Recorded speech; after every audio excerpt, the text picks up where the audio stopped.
just a quick update with a roofer's tool. It is very simplistic. It does a great job. It is called a magnet.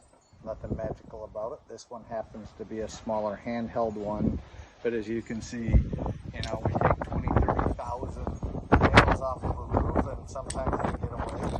There's a way to clean them up. It's very simple. We just pass the magnet.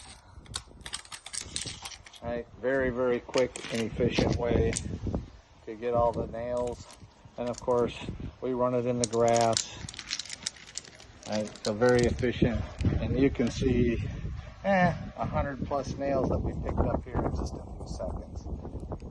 Just sharing with you, they do come in all shapes and sizes. There's some big heavy ones that have wheels on them that we use to go all over the whole entire yard. If your roofer shows up without a magnet, it's a big red flag. You should expect flat tires, potential damage to your children and their feet, your pets. So it's really important that we do a good job, get all the nails, and leave the place better than we found it. Until next time.